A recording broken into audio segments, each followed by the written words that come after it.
Hi friends, ಎಲ್ಲರಿಗೂ ನಮಸ್ಕಾರ. Welcome back to Monisha's kitchen.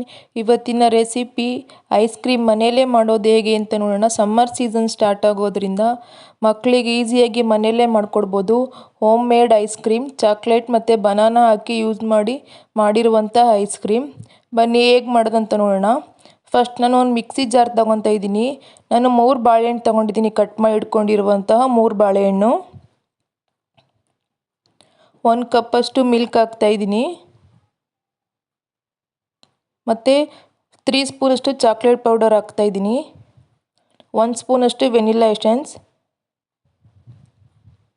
4 ರಿಂದ 5 ಸ್ಪೂನಷ್ಟು ನಾನು ಇಲ್ಲಿ ಶುಗರ್ ಪೌಡರ್ನ ಹಾಕ್ತಾಯಿದ್ದೀನಿ. ನೀವು ಬೇಕಾದ್ರೆ ಶುಗರ್ ಹಾಕ್ಕೊಬೋದು. ನೋಡಿ, ಗ್ರೈಂಡ್ ಮಾಡ್ಕೊಳ್ಬೇಕು. ನೆಕ್ಸ್ಟ್ ಒಂದು ಬೌಲಿಗೆ ಶಿಫ್ಟ್ ಮಾಡ್ಕೊತಾ ಇದ್ದೀನಿ, ಹಾಕ್ತಾಯಿದ್ದೀನಿ.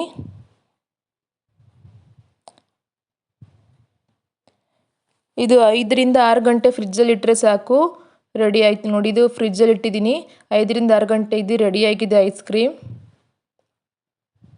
ನೋಡಿ, ಇನ್ನೊಂದು ಬೌಲಿಗೆ ಹಾಕ್ಕೊಂಡ್ರೆ ಆಯಿತು. ಈಗ ಸಮ್ಮರ್ ಸೀಸನ್ ಆಗಿರೋದ್ರಿಂದ ಮನೆಯಲ್ಲೇ ಮಾಡ್ಕೊಂಡು ತಿಂದರೆ ಐಸ್ ಕ್ರೀಮ್ ಚೆನ್ನಾಗಿರುತ್ತೆ. ನೋಡಿ, ತುಂಬ ಈಸಿ ಇದು. ನಾನು ಬೇರೆ ಏನು ಐಟಮ್ಸ್ ಹಾಕಿಲ್ಲ. ಬಾಳೆಹಣ್ಣು ಮತ್ತು ಹಾಲು, ಸಕ್ಕರೆ ಮತ್ತು ಚಾಕ್ಲೇಟ್ ಪೌಡರ್ ಯೂಸ್ ಮಾಡ್ಕೊಂಡು ಮಾಡ್ತಾಯಿದ್ದೀನಿ ಐಸ್ ಕ್ರೀಮ್ನ. ನೋಡಿ, ಇದು ರೆಡಿ ಆಯಿತು ಐಸ್ ಕ್ರೀಮ್. ಪ್ಲೀಸ್ ರೆಸಿಪಿ ಇಷ್ಟ ಆದರೆ ಲೈಕ್ ಮಾಡಿ. Thank you.